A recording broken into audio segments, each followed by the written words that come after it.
ಇನ್ನು ಬಾಗಲಕೋಟೆ ಜಿಲ್ಲೆಯ ಬಾದಾಮಿ ತಾಲೂಕಿನ ಕೆರೂರ ಪಟ್ಟಣದಲ್ಲಿ ಬನಶಂಕರಿ ಅಮ್ಮನವರ ರಥೋತ್ಸವವನ್ನು ಅದ್ಧೂರಿಯಾಗಿ ಆಚರಣೆ ಮಾಡಲಾಗಿದೆ. ಭಕ್ತ ಸಮೂಹಗಳ ನಡುವೆ ಈ ಒಂದು ರಥೋತ್ಸವ ಅತ್ಯಂತ ಶ್ರದ್ಧಾಭಕ್ತಿಯಿಂದ ನೆರವೇರಿದೆ. ರಥೋತ್ಸವದ ನಿಮಿತ್ತ ಬನಶಂಕರಿ ದೇವಿಗೆ ವಿಶೇಷ ಅಲಂಕಾರ ಸಹಿತ ಕುಂಕುಮಾರ್ಚನೆ, ಕುಂಭಾಭಿಷೇಕ ಸೇರಿದಂತೆ ವಿಶೇಷ ಪೂಜಾ ಕೈಂಕರ್ಯಗಳನ್ನು ಮಾಡಲಾಗಿತ್ತು. ಜೊತೆಗೆ ಪಲ್ಲಕ್ಕಿ ಉತ್ಸವ ಮತ್ತು ಹುಚ್ಚಯ್ಯನ ಮೆರವಣಿಗೆಯನ್ನು ಕೂಡ ನಡೆಸಲಾಗಿದೆ. ಇನ್ನು ಸಂಜೆ ಗೋಧೋಡಿ ಸಮಯದಲ್ಲಿ ಭಕ್ತ ಸಮೂಹದ ಮಧ್ಯೆ ರಥೋತ್ಸವ ವಿಜೃಂಭಣೆಯಿಂದ ಜರುಗಿದೆ. ಭಕ್ತರು ರಥಕ್ಕೆ ಉತ್ತತ್ತಿ ಬಾಳೆಹಣ್ಣು ಎಸೆದು ಭಕ್ತಿಯ ಪರಾಕಾಷ್ಠೆಯನ್ನು ಕೂಡ ನೆರೆದಿದ್ದಾರೆ. ನಿರಂತರ 5 ದಿನಗಳ ಕಾಲ ನಡೆಯುವಂತಹ ಜಾತ್ರೆಯಲ್ಲಿ ನಿತ್ಯ ನಾಟಕ ಸೇರಿ ವಿವಿಧ ಸಾಂಸ್ಕೃತಿಕ ಕಾರ್ಯಕ್ರಮಗಳನ್ನು ಹಮ್ಮಿಕೊಳ್ಳಲಾಗಿದ್ದು, ಜಾತ್ರೆಗೆ ಪಕ್ಕದ ಬೆಳಗಾವಿ, ವಿಜಯಪುರ, ಗದಗ, ಹುಬ್ಬಳ್ಳಿ, ಧಾರವಾಡ ಸೇರಿ ವಿವಿಧ ಜಿಲ್ಲೆಗಳಿಂದ ಭಕ್ತರು ಆಗಮಿಸಿದರು.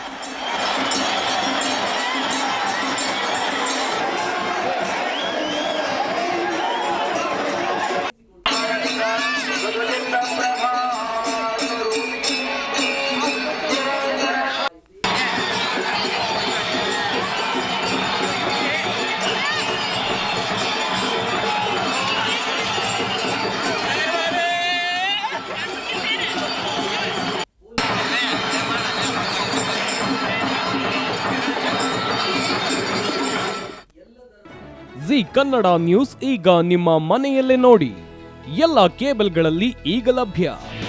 ನಿಮ್ಮ ನೆಚ್ಚಿನ ಜಿ ಕನ್ನಡ ನ್ಯೂಸ್ ಈಗ ಸನ್ ಡೈರೆಕ್ಟ್ ನಲ್ಲಿ number 292, Tata play number 1664, Jio TV number 1334, NXT digital number 30, in cable number 30, city networks 51, U digital number 162, GTPL number 17, Rockline telecommunications number 42, Shri Basaveshwara cable number 168, rural cable network 60, Vinayaka digital 57, Abhishek cable 821, city channel 53, Siddeshwara cable network 57, V4 digital Infotech 628, Surya digital networks 53, Gajanan digital number 836, Malnad Infotech private limited number